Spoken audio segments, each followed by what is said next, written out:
Hello students, मैं हूं अभिषेक चौहान और मेरे हाथ में है एसएससी सीजीएल टीयर 2 2023 का इंग्लिश का क्वेश्चन पेपर जो अभी 26 अक्टूबर 2023 को हुआ था। हम इसको एनालाइज करने वाले हैं। हर क्वेश्चन में हम देखेंगे कि किस तरह से उसको अटेम्प्ट करना था और मोस्ट स्टूडेंट ने कहां पर क्या गलत किया, किस तरह से उनकी अप्रोच रहनी चाहिए थी और उन्होंने क्या सही किया होगा, क्या गलत किया होगा। तो चलिए शुरू करते हैं पहले क्वेश्चन से। ये ग्रामेटिकल एरर है, इसमें पूछा है एरर बतानी है, किस पार्ट में एरर है। We have seen that movie before. अरे यार, ये बिफोर ने बड़ा दिमाग खराब कर रखा है। एक क्वेश्चन और है इसी क्वेश्चन पेपर में जिसमें मतलब बिफोर देख के स्टूडेंट्स थोड़े से कंफ्यूज हो गए। तो चलिए इसको देख लेते हैं। ये जो वर्ड है बिफोर, ये प्रीपोजिशन भी है, एडवर्ब भी है, कंजंक्शन भी है। अब ये प्रीपोजिशन जहां पर होगा तो इसके बाद ऑब्जेक्ट लिखा होगा। ऑब्जेक्ट मतलब कोई भी नाउन या प्रोनाउन। मीनिंग इसका वही है, तीनों सिचुएशन में इसका ऑलमोस्ट मीनिंग सेम है। बिफोर का मतलब होता है earlier than the time mention. कोई टाइम मेंशन किया हो या किसी टाइम को रिफर किया हो सकता है मेंशन ना किया हो तो किसी टाइम का रेफरेंस हो कंटेक्स्ट के हिसाब से, तो उससे पहले का टाइम। तीनों सिचुएशन में ऑलमोस्ट लगभग वही मीनिंग है। प्रीपोजिशन जब ये हो जाता है तो इन फ्रंट ऑफ का मीनिंग हो रहा जाता है इसमें, इन फ्रंट ऑफ या अहेड। प्लेस बताने के लिए यहां पर ये प्लेस को रिफर करता है। प्रीपोजिशन प्लस ऑब्जेक्ट दोनों एडवर्ब बन के एक एडवर्ब प्लेस बनाते हैं, ठीक है। दूसरा एडवर्ब हो सकता है, कंजंक्शन हो सकता है। अब ये जहां पर कंजंक्शन होगा ये दो क्लोजेस को जोड़ने का काम करेगा।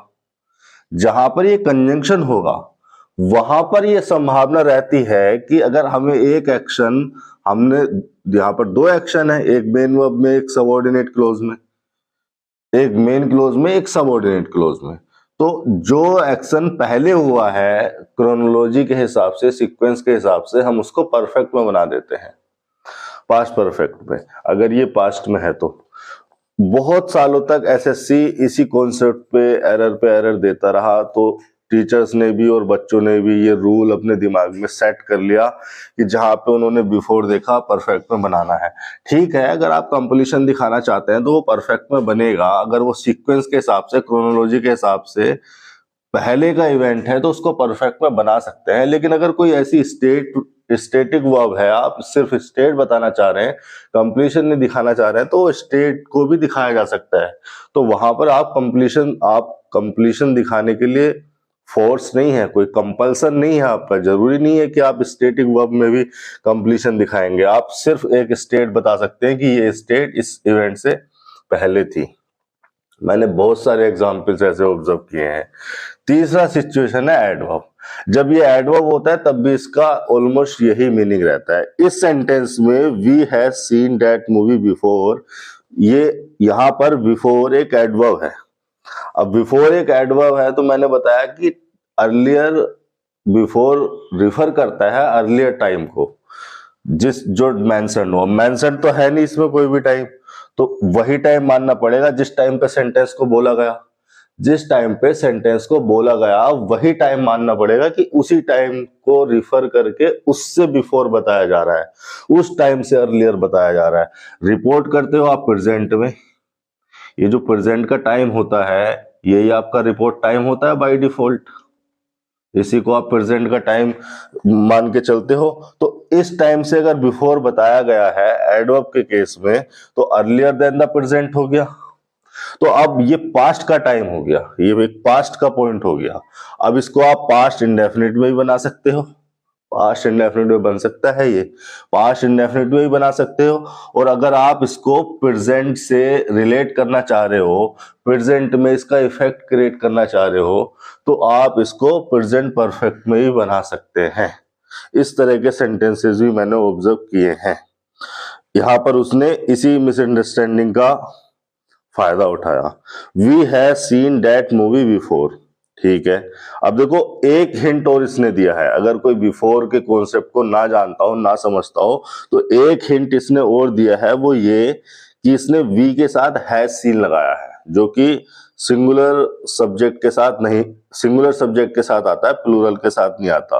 तो अगर यहां से भी पता ना चले तो आप इसको हिंट के, इस हिंट के हिसाब से सही कर सकते थे। फिलहाल इसके पहले का थर्ड ऑप्शन होगा, हैज सीन में गलती होगी, या तो यहाँ पे शा करो या फिर हैव सीन करो। हैड सीन यहाँ पे करने का मेरे को कोई सेंस नहीं मिल रहा, क्योंकि मुझे कोई दूसरा इवेंट नहीं दिया गया जिससे मैं बता सकूं कि ये इससे पहले कंप्लीट हुआ होगा। ठीक है, चलते हैं अगले क्वेश्चन पर।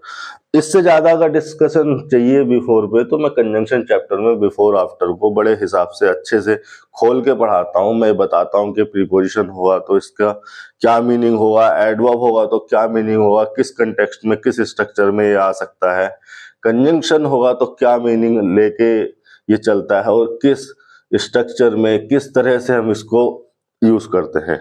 दूसरे सेंटेंस पे चलिए, यहाँ पर ये इडियम भरना है। इसमें सेंटेंसेस को पढ़ेंगे। Despite their differences the two politicians decided to end work together for the greater good.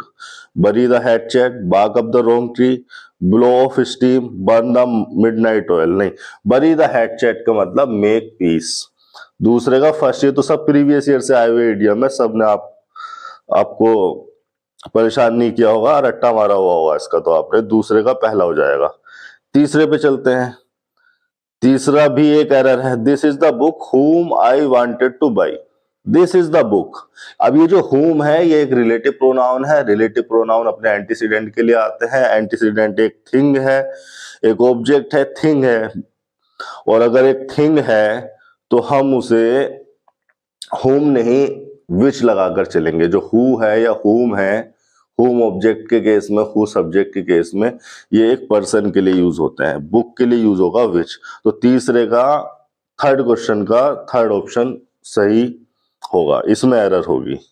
ये आपने कर दिया होगा, यहां टाइम वेस्ट नहीं करेंगे। फोर्थ क्वेश्चन पर चलते हैं। By this time tomorrow. अब ये देखिए जी, जो बाय है ना, ये क्लोजेस के साथ भी आ जाता है और इस तरह से फ्रेजेस के साथ भी आ जाता है।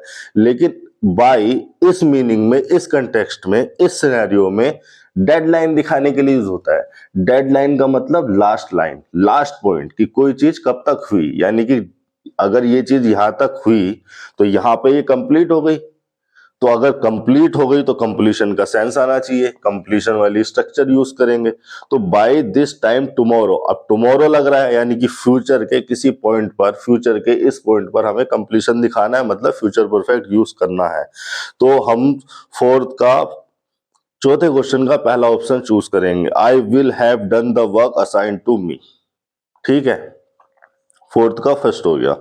पांचवें क्वेश्चन पे चलते हैं। यहाँ पर एक्टिव पैसिव का खेल है। By whom were you taught English grammar and composition. Active passive में आप दो चीजें हमेशा ध्यान रखेंगे। पहली तो ये कि टेंस चेंज नहीं होना चाहिए, दूसरी ये कि मीनिंग चेंज नहीं होनी चाहिए। बस आपको यही चीज पकड़नी है, यहीं से आपका क्वेश्चन सोल्व हो जाता है। देखो टेंस देख लो कहां पर सेम है। दूसरे में टेंस बदल दिया, चौथे में टेंस बदल दिया, ये ऑप्शन तो ऐसे ही एलिमिनेट हो गए। तीसरे क्वेश्चन में उसने होम का होम रखा, होम ऑब्जेक्ट हो रहा था बाय प्रीपोजिशन का, तो सही था। लेकिन अब तो वहां पे सब्जेक्ट होना चाहिए, ऑब्जेक्ट को सब्जेक्ट बना दोगे ना कन्वर्ट करते हुए। तो यहां पर पांचवे का फर्स्ट ऑप्शन सही हो जाएगा, who taught you English grammar and composition. ठीक है, छठे क्वेश्चन पे चलते हैं। डायरेक्ट इनडायरेक्ट स्पीच है, इसको कन्वर्ट करना है। He said 2 and 2 make 4। देखो ही सेड का सेड रहेगा, डेट 2 and 2 make 4 हो जाएगा। देखो ये परमानेंट नेचर के एक्शन होते हैं। परमानेंट नेचर के एक्शन मतलब, देखो अगर हम इसको 2 and 2 made 4 कर देंगे, यानी कि पास्ट इंडेफिनिट यूज कर देंगे, तो पास्ट इंडेफिनिट यूज करने का मतलब क्या है, कोई एक्शन पास्ट में हुआ, पास्ट में शुरू हुआ, पास्ट में चला, पास्ट में खत्म हो गया। और अगर ड्यूरेशन के लिए चल नहीं सकता था, कंटिन्यूस नहीं रह सकता था, बहुत सारे एक्शन ऐसे होते हैं, बहुत सारी वर्ब ऐसी होती हैं जो कंटिन्यूस स्टेट में नहीं आ सकती हैं। मेरा स्टेटिक वर्ब वाला या स्टेटिक वर्ब वाला लेक्चर देखना, यहां मैंने बताया कि वर्ब का नेचर स्टैटिक, स्थिर होता है, कंटिन्यूअस स्टेट में नहीं आ सकती। ठीक है, और ऐसी वर्ब स्टेट दिखाने के लिए यूज होती है, स्टेट बताने के लिए यूज होती है। तो मेरे कहने का मतलब है कि पास्ट का जो एक्शन होगा वो पास्ट में ही होगा, पास्ट में शुरू होगा, पास्ट में चलेगा, पास्ट में खत्म हो जाएगा।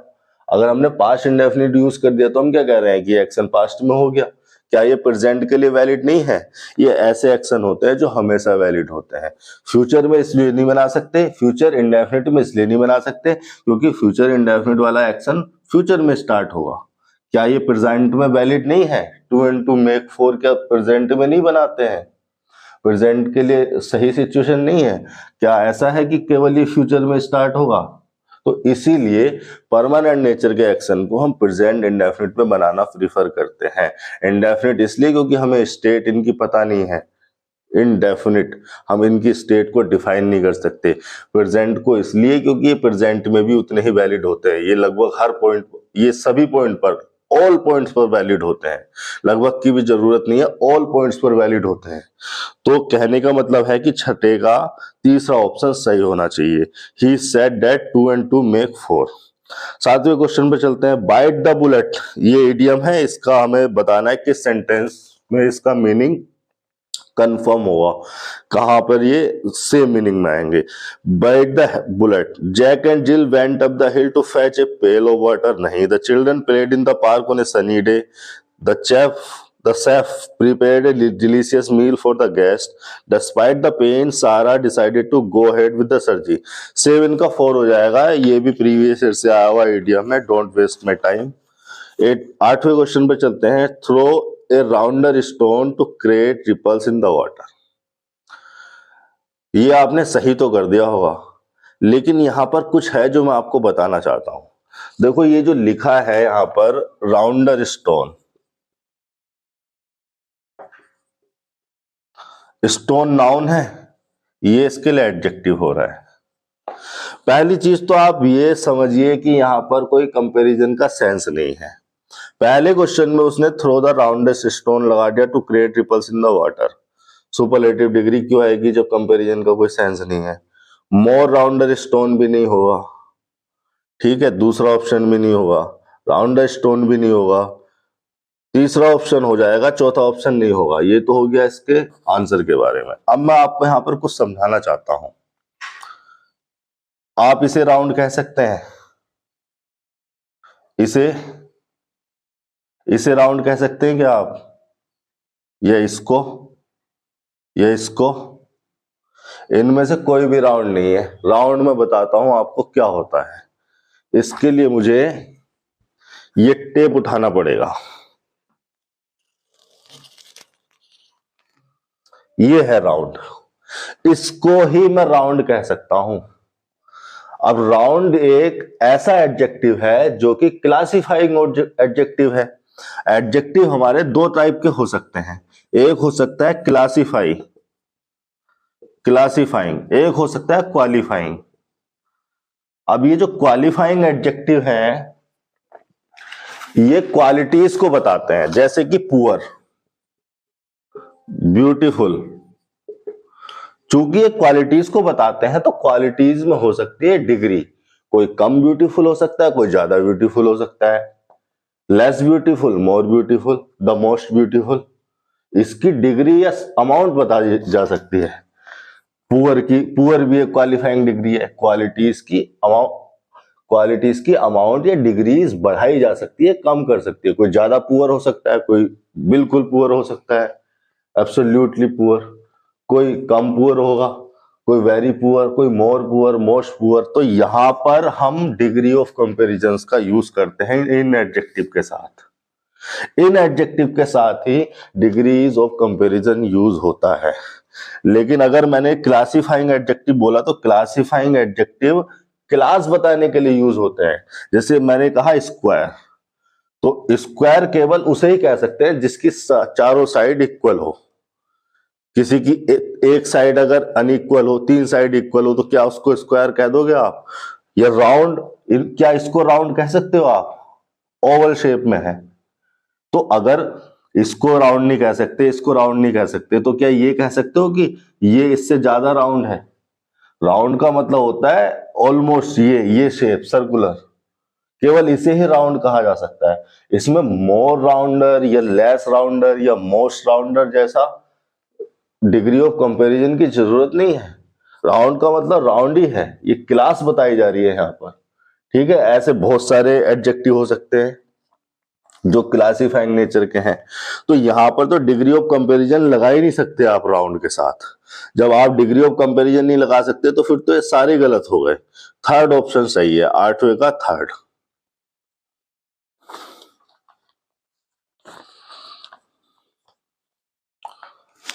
नाइन्थ पर चलते हैं।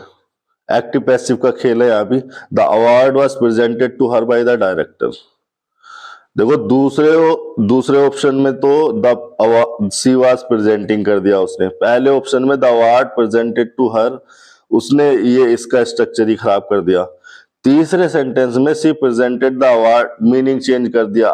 टू प्रीपोजिशन का ऑब्जेक्ट था हर, उसको सब्जेक्ट बना दिया। दूसरे और तीसरा ऑप्शन नहीं होगा। फोर्थ ऑप्शन हो जाएगा the director presented the award to her. बहुत इजी मक्खन क्वेश्चन है, डोंट वेस्ट माय टाइम। 10वें क्वेश्चन पे चलते हैं। The authority refuse to pay any heed to the demands made by the workers. अब ये ब्रैकेट में दिया है ट्राइवल। ट्राइवल का मतलब होता है इनसिग्निफिकेंट। ये तो डायरेक्ट इसका मीनिंग है।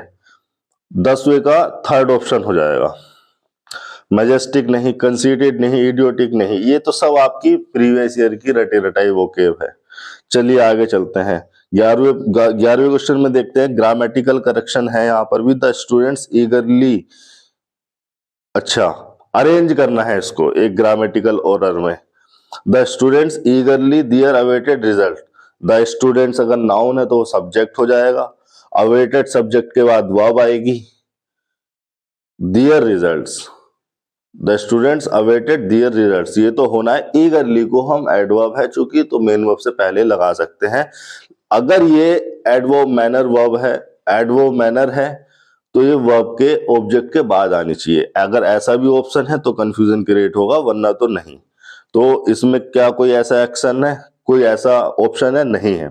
11वें का दूसरा, the students eagerly awaited their results. ठीक है। अगर देखो ईगरली को किसी एक ऑप्शन में ऐसे लिख देता the students awaited their results eagerly, तो वो ऑप्शन ज्यादा सही होता है इससे, क्योंकि एडवर्ब मैनर है, ट्रांजिटिव वर्ब के ऑब्जेक्ट के बाद उनको लिखना सही रहता है। लेकिन वो ऐसे भी लिखे जा सकते हैं चूंकि वो एडवर्ब है। 12वें क्वेश्चन पे चलते हैं। इसमें एरर बतानी है। Everyone should respect those parents, teachers and elders. ठीक है। दोज यहां पर देखिए डिटर्मिनर की तरह लगा दिया इसने। दियर पेरेंट्स होता तो ज्यादा सही होता। तो 12वें का फर्स्ट, ये तो दोज आया है, एवरीवन के लिए तो आया है, और एवरीवन के लिए तो डिटर्मिनर दियर आना चाहिए था। दोस्त का तो कोई मतलब नहीं। दीज, दोस्त तो पॉइंट आउट करने के लिए यूज होते हैं। पॉइंट आउट करने का मतलब है ये प्रोनाउन है, प्रोनाउन बन जाते हैं लेकिन पॉइंट आउट करने के लिए। डिटर्मिनर भी बन जाएंगे लेकिन पॉइंट आउट करने के लिए। एवरीवन के लिए यहाँ पे हमें पजेसिव डिटर्मिनर लगाना था, इसलिए हम दियर लगाएंगे। 13 क्वेश्चन पे चलते हैं। Access denied. एक्सेस डिनाइड पे मैं एक सेपरेट वीडियो बना चुका हूं। ये कोई सेंटेंस नहीं है, एसएससी इसको वापस लेगी, सभी को नंबर देगी। ये कोई सेंटेंस या क्लोज नहीं कही जा सकती, ये एक फ्रेज है। तो इसके तो ऑप्शन पे बात करना ही टाइम का वेस्टेज है, इसको भी छोड़ो। वीडियो में इस पे बना चुका हूं। एक्सेस डिनाइड फ्रेज क्यों है, सेंटेंस क्यों नहीं इसको कह सकते, आप देख लें।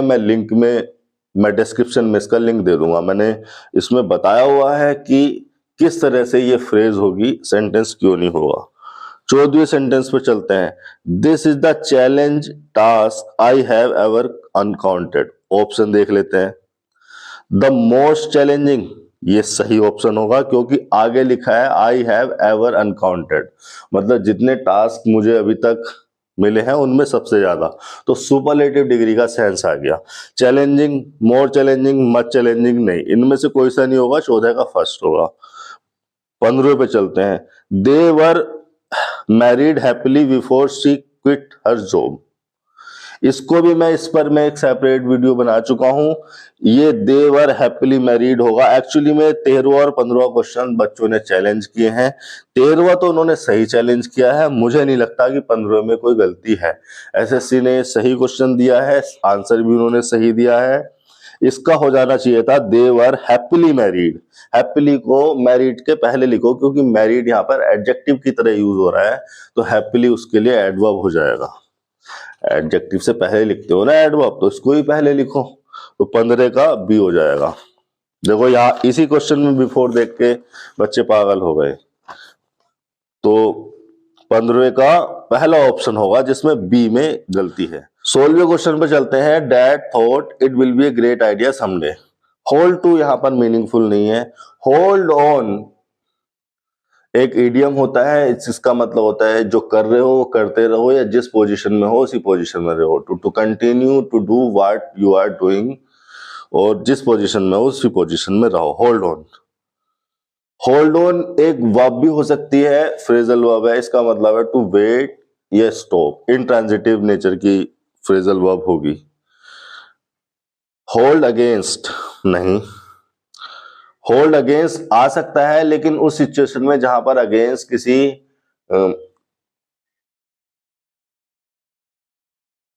फिजिकल ऑब्जेक्ट किससे पहले लगा हो, किसी कोई दीवार है या किसी भी कोई भी चीज है जहां जिसके अगेंस्ट आपको किसी चीज को होल्ड करना हो, उस प्रीपोजिशन का ऑब्जेक्ट देखना पड़ेगा, वो यहां पर मीनिंग नहीं है।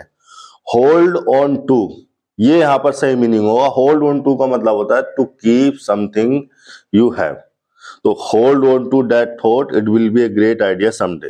ठीक है। 17 पे चलते हैं। He is taller and most handsome than his friend. देखो ये एसएससी वाले ना बहुत ही आसान पेपर बनाते हैं, जहां पर ये एक गलती देते हैं तो वहां पर ये 2-4 हिंट भी देते हैं, 4 तो नहीं 2 हिंट तो ये देते ही देते हैं। एक हिंट अगर आप बच्चे ना भी पकड़े तो दूसरा हिंट आप पकड़ लें। देखो ऐसे ही यहां पर किया इन्होंने, यहां पर इन्होंने एंड कंजंक्शन से इज लिंकिंग वर्ब के 2 एडजेक्टिव को जोड़ा, टॉलर को और हैंडसम को। अब जो एंड कंजंक्शन है वो एक कोऑर्डिनेट कंजंक्शन है। कोऑर्डिनेट कंजंक्शन क्लोजेस को भी जोड़ सकते हैं, फ्रेजेस को भी जोड़ सकते हैं और वर्ड्स को भी जोड़ सकते हैं, लेकिन होने सेम रैंक के चाहिए, तभी तो उनका नाम है कोऑर्डिनेट, जो ऑर्डर में समान हो। कोऑर्डिनेट एक समान हो, ऑर्डर में हो, उन्हीं चीजों को ये जोड़ते हैं कंजंक्शन, इसीलिए इनको कोऑर्डिनेट कहा जाता है। तो मेरे कहने का मतलब है कि टॉलर अगर कंपैरेटिव डिग्री में है तो उससे जुड़ने वाला भी उसी ऑर्डर में होना चाहिए, वो भी कंपैरेटिव डिग्री में होना चाहिए। पहला हिंट तो ये।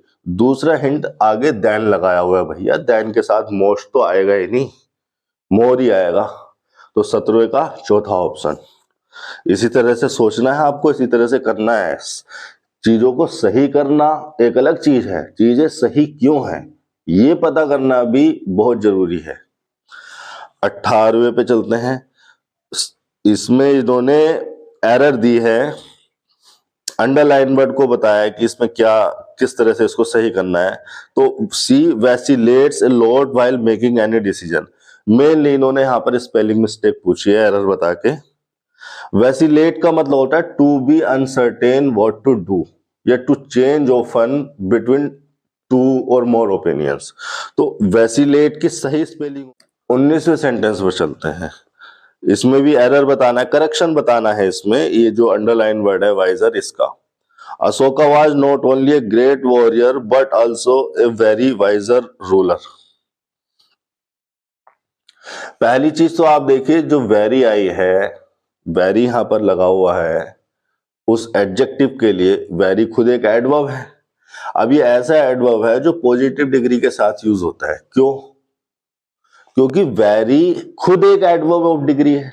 जब वेरी आपने लगा दिया, वेरी एडवर्ब डिग्री का यूज कर लिया आपने किसी एडजेक्टिव के लिए, तो आपने उसकी डिग्री इंप्रूव करने के लिए तो क्या भाई, वाइज और वेरी वाइज, तो डिग्री इंप्रूव नहीं हो गई, वाइज से वेरी वाइज हो गया, जो उसका एसेंस है वो तो इंप्रूव हो गया, अब वो ज्यादा वाइज है। तो जब आपने डिग्री इंप्रूव करने के लिए वेरी लगा दिया, तो अब आप उसके साथ कंपैरेटिव डिग्री या कोई और डिग्री क्यों लगाएंगे?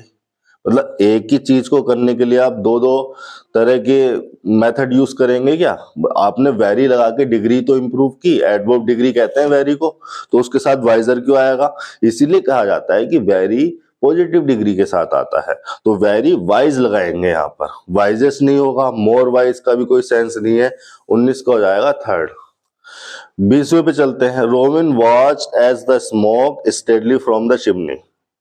ठीक है, वेंट, हंग, लेफ्ट, रोज 20वें का चौथा हो जाएगा। ये तो मीनिंग पे बेस्ड है, इसमें कुछ दिमाग लगाना नहीं है। Rose steadily from the chimney, rose intransitive verb है, वो आ जाएगी। 21वें क्वेश्चन पे चलते हैं।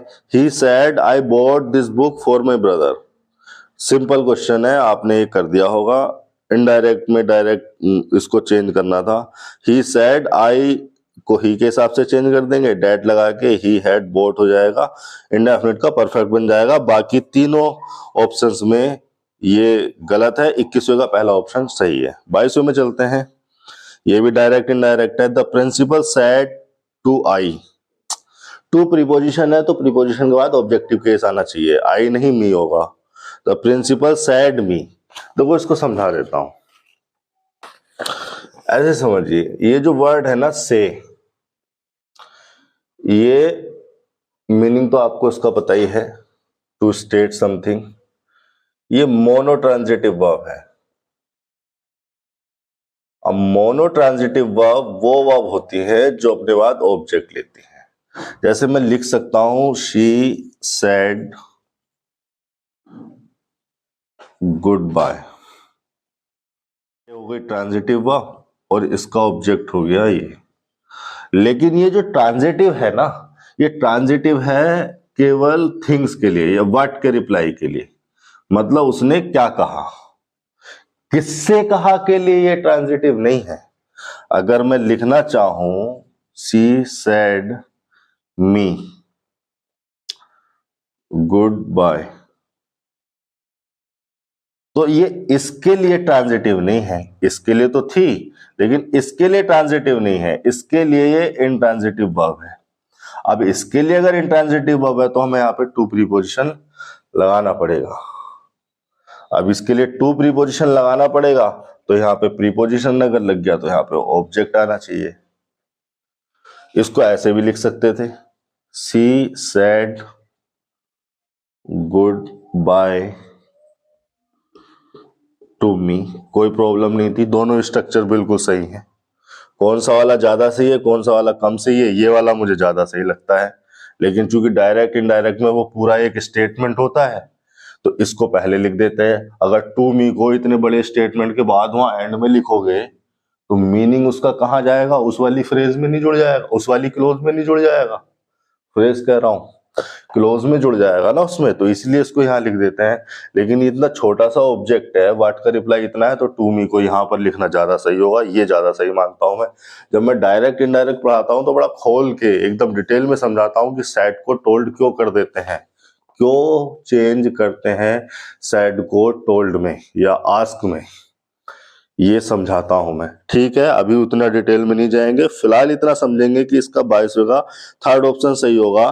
चौथे में इसने से के बाद मी लगा दिया, जबकि ये तो इंट्रांजिटिव वर्ब है मी के लिए, पर्सन के लिए इंट्रांजिटिव है, हुम के रिप्लाई के लिए, व्हाट के रिप्लाई के लिए, कोई थिंग्स के लिए, क्या कहा उसके लिए ट्रांजिटिव है। 22 का हो जाएगा थर्ड। 23वें पर चलते हैं, करेक्शन इसमें भी करना है। Cinema provides the most universal entertainment. देखिए अभी मैंने आपको समझाया था क्लासिफाइंग और क्वालिफाइंग एडजेक्टिव के बारे में। ये जो यूनिवर्सल है ये भी एडजेक्टिव है एंटरटेनमेंट के लिए, ये जो यूनिवर्सल वर्ड है ये भी क्लासिफाइंग नेचर का है। मतलब कम यूनिवर्सल और ज्यादा यूनिवर्सल क्या हो सकता है भाई, यूनिवर्सल का मतलब क्या है, जो कि पूरे यूनिवर्स से रिलेट कर रही हो। अब ऐसा थोड़ी ना हो सकता है कि यूनिवर्स के छोटे से हिस्से से रिलेट कर रही है तो उसको भी यूनिवर्सल माना जा सकता है, लेकिन कम यूनिवर्सल माना जा सकता है। तो ये क्वालिफाइंग नहीं क्लासिफाइंग नेचर के एडजेक्टिव होते हैं, क्लास बताते हैं ये। तो यहां पर भी इसके साथ भी कोई डिग्री आएगी नहीं, ना मोस्ट आ सकती है ना मोर आ सकती है, वेरी भी नहीं लगा सकते इसके साथ। वेरी यूनिवर्सल क्या कर सकते हैं, नहीं कर सकते। यूनिवर्सल जो है वो है रिलेटेड टू यूनिवर्स, उसने एक क्लास बता दी।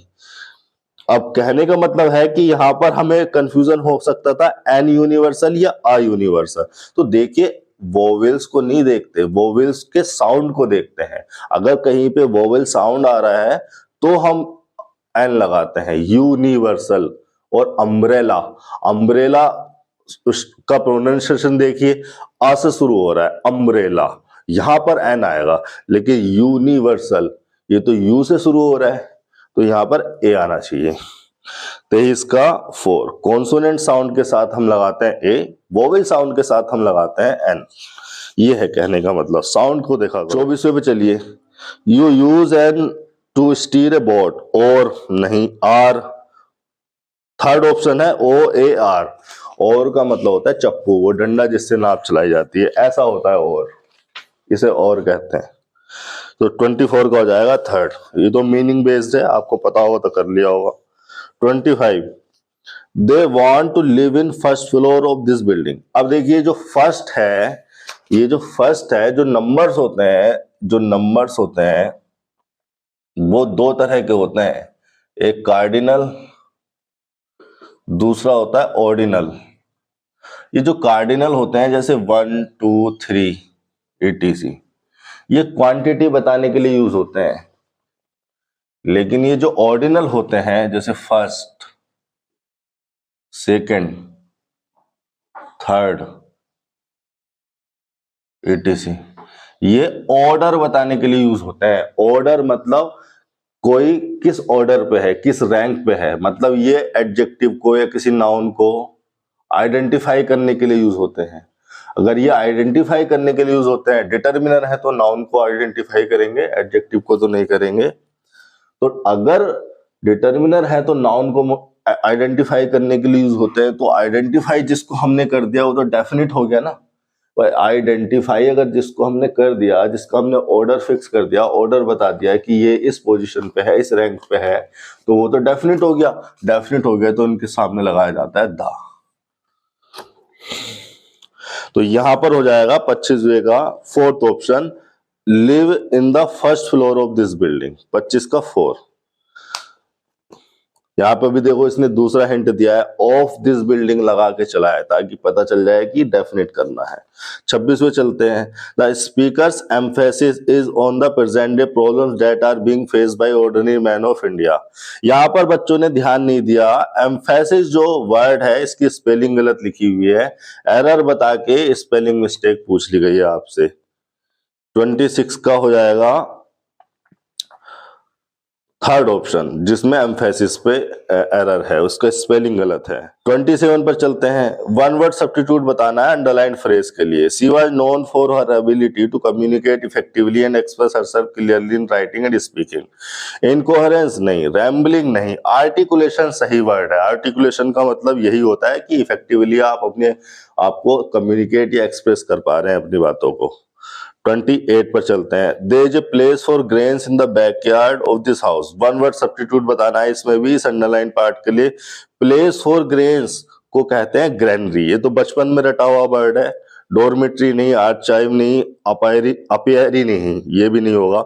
28वें का थर्ड हो जाएगा। 29 का 29 पर चलते हैं, the girl was tight gold bolt cold as she was drenched in the rain. Cold हो जाएगा 29 का 4। मीनिंग पर बेस्ड है ये भी, कोल्ड होना चाहिए यहाँ पर, she was drenched in the rain.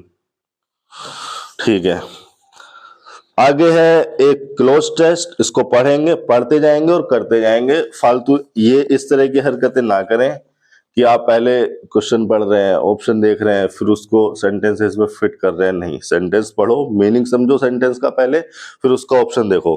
The ongoing fight for social justice and equality continues to be a significant global dispersion. Dispersion का मतलब होता है बिखराव, फैलाव। ड्रिफ्ट नहीं, ड्रिफ्ट का मतलब भी नहीं। डाइवर्जेंस नहीं, फोकस, ग्लोबल फोकस। ठीक है, 30 का हो जाएगा 4।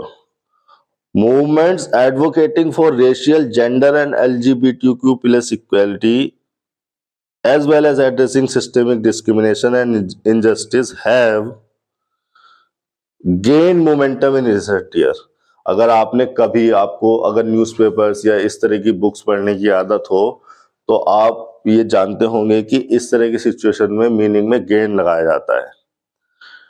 स्कैटर्ड भी नहीं, इन्वोक भी नहीं। देखिए इन्वोक का मतलब होता है to use a law in a specific situation, कि आप किसी भी जगह पर क्या लॉ यूज कर रहे हैं, या फिर to request help from someone or god, or make someone have a particular feeling or something.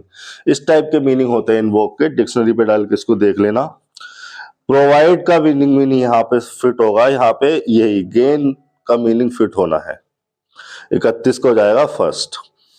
People are increasingly recognizing the importance of dismantling structures that refract inequality, नहीं, seize, perpetuate inequality। perpetuate का मतलब to sustain, to maintain, जो कि वो structures को आप dismantle कर रहे हैं जो इक्वालिटी को परपेचुएट या मेंटेन कर रही हैं, मेंटेन करती हैं। inequality and fostering inclusivity on all aspects of society. Calls for justice, representation, and equal opportunities have sparked conversations and initiatives aimed at creating a more equitable world. It is crucial to, in meaningful dialogue, challenge biases and actively promote diversity and to build a society where everyone has equal rights and opportunities. It is crucial to manifest, evolve, coincide नहीं, engage इसका ज्यादा सही होगा। Manifest और engage में आपको confusion हो सकता था, लेकिन मैनिफेस्ट का मतलब होता है to show something publicly. Engage ज्यादा सही ऑप्शन होगा, डायलॉग्स में एंगेज हो जाता है। ठीक है, आगे पैसेज है, इनको पढ़ते हैं, करेंगे। On woody plants known as vines, luscious smooth skin berries called grapes grow in dense clusters. In particular grapes are grown in France, Italy, Spain, Australia, Chile, Romania, Georgia, South Africa and California, all of which have warm summers and moderate winters. Table grapes are larger and sweeter grapes that are intended for fresh consumption. To create wine, 80% of the grapes are crushed. The fermentation process turns grapes into wine. To make raisins, grapes must also be dried. Grapes ripen in the area of California in August. They are cut from the vines and left on trays to dry for 2 to 3 weeks. So to transform them into raisins, they are further cooked and steeped in particular treatments. According to studies, 1 acre of grapes can make roughly 15,000 glasses of wine on average. Grapes of the Thompson, Flame, Ruby, Palette and Tokay varieties are popular. ठीक है। In which region do grapes ripen in August? 34 पढ़ रहा हूं मैं। In which region do grapes ripen in August? California. इसके लिए तो मैं देखूंगा भी नहीं, इतना छोटा सा कॉम्प्रिहेंशन दिमाग में नहीं रख सकते, तो फिर क्या ही करेंगे हम। Based on your reading of the passage, select the most appropriate word which best describe luscious. Luscious का मतलब होता है juicy। सोचना ही नहीं है इसमें, तो 35 का दूसरा हो गया। Select the most appropriate title for passage. Wine making, और भी रेजिन के बारे में भी तो बताया है। Varieties of grapes, grapes and word, grapes and is uses. 36 का 4 यूजेस के बारे में ज्यादा फोकस किया है, कहां पर ग्रेप्स होते हैं और क्या उनके यूजेस होते हैं, क्या प्रोसेस होती है, यही सब बताया गया है। What does the fermentation process do? Turns grapes into wine, यही ऑप्शन सही होगा, बाकी भी पढ़ लेते हैं। क्रशेस द ग्रेप्स नहीं, makes grapes larger, turns grapes into resins नहीं। 37 का फर्स्ट हो जाएगा। ये तो बहुत इजी क्वेश्चन पेपर है। एक दो क्वेश्चन में मुझे लगा ऐसा कि हाँ थोड़ा सोचना था, बाकी तो ये तो सब मीनिंग बेस्ड और बेसिक्स रटी रटाई चीजों पर आपका पूरा क्वेश्चन पेपर दिया हुआ है। ठीक है, अगला कॉम्प्रिहेंशन पढ़ते हैं। The discovery of new bird species has sparked excitement among ornithologist and bird enthusiasts worldwide. The word named the sapphire-winged warbler, discovered in a remote tropical island rainforest, is a unique bird with vibrant blue feathers and a distinctive melodic song. Bird watchers and nature enthusiasts have been flocking to the island in hopes of catching a glimpse of this elusive and captivating creature. The discovery of the sapphire-winged warbler highlights the importance of preserving and protecting habitats. Amidst the excitement surrounding the discovery of the sapphire-winged warbler, researchers have embarked on a mission to uncover the bird's migratory pattern. Equipped with satellite tracking devices, they aim to trace the remarkable journey of this species across vast distances. Equipped with satellite tracking devices, they aim to trace the remarkable journey of this species across vast distances. By unraveling its migratory routes and stopover locations, scientists hope to gain insight into the challenges the sapphire-winged warbler faces during its arduous travels. The local community on the tropical island has embraced the newfound avian resident with the great enthusiasm. Efforts are underway to raise awareness about the importance of conservation and to create protected areas that ensure the species. Antonym बताना है 38 में stair का। Stair का मतलब होता है to look for a long time, glimpse vibrancy, arduousness, excitement. Glimpse इसका सही हो जाएगा to look, to see for a short while, short duration. 39 में इसमें इसका टाइटल बताना है जिसमें कुछ बच्चों ने गलती की है। The unique features of the sapphire wing warbler, the migratory journey of the sapphire wing warbler. और थर्ड ऑप्शन है the curious behaviour of birds in remote island, the conservation efforts in tropical rain forest. Rain forest ही है ना जी। तो 39 का जो इसमें title बताना है, देखिए बच्चों ने यहाँ पर गलती की है, उन्होंने यूनिक फीचर्स को लगाया, केवल एक लाइन यूनिक फीचर्स पे लिखी है, केवल एक लाइन। जब उसकी डिस्कवरी की गई तो उसी उसमें जिसमें ये बताया गया कि इस वर्ड को डिस्कवर किया गया है, उसी में ये बताया गया है कि इसमें एक यूनिक फीचर है। और पूरे पैराग्राफ में कहीं उसके यूनिक फीचर के बारे में है, यूनिक फीचर लगाए पड़े हैं। Migratory journey of the sapphire wing barber, इस पर ज्यादा इंफॉर्मेशन है। बाकी के दो तो ये बिल्कुल गलत है, तो इन दोनों में से इसी तो चूज करूंगा जिस पर ज्यादा इंफॉर्मेशन होगी। भाई उसके माइग्रेटरी पैटर्न को बारे में बताया, और उस ट्रैकिंग डिवाइसेस यूज करते हैं साइंटिस्ट, उसके माइग्रेटरी रूट को ही तो ट्रैक करने के लिए करते हैं।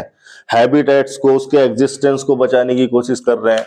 तो ये सब इसके एग्जिस्टेंस या फिर इसके माइग्रेशन पर जो है पैसेज है, इसका टाइटल भी यही होना चाहिए। 39 का हो जाएगा दूसरा। Which statement best reflects a fact mentioned in the given passage? The sapphire winged warbler is the largest bird species in the avian kingdom. नहीं, largest तो ऐसा कुछ नहीं कहा। Researchers are using satellite tracking devices to study the birds' migratory patterns. ये सही है, बाकी ऑप्शन ही पढ़ लेते हैं। Schools on the island organize annual bird, नहीं। The sapphire winged warbler is the only bird species on the tropical, नहीं। 40 का हो जाएगा दूसरा। 41 पर चलते हैं। Based on the given passage, which of the following inferences can be made? Conservation efforts are solely focused on protecting the sapphire winged warbler. उनके habitat को प्रोटेक्ट करने पे, उस प्रोटेक्टेड एरिया को बचाने पे फोकस्ड है, ताकि उनकी एग्जिस्टेंस को बचाया जा सके। ठीक है। The sapphire wing warbler is an aggressive, नहीं। The scientific community has lost interest, नहीं। The discovery of the sapphire wing warbler has sparked global interest in bird watching, ये ज्यादा सही है। 41 का 4। ठीक है, अगला कॉम्प्रिहेंशन पढ़ते हैं। Steel is tough and it can easily be shaped, cut or made into wire. Special alloys of steel can be made by adding small amounts of other metals such as aluminium, nickel and copper. Alloys give steel unusual hardness, toughness or ability to resist rust. Steel is often called the backbone of modern industry. Almost everything we use is either made of iron or steel और has been made with tools and machinery of these metals. Ships, trains, trucks and autos are made largely of steel.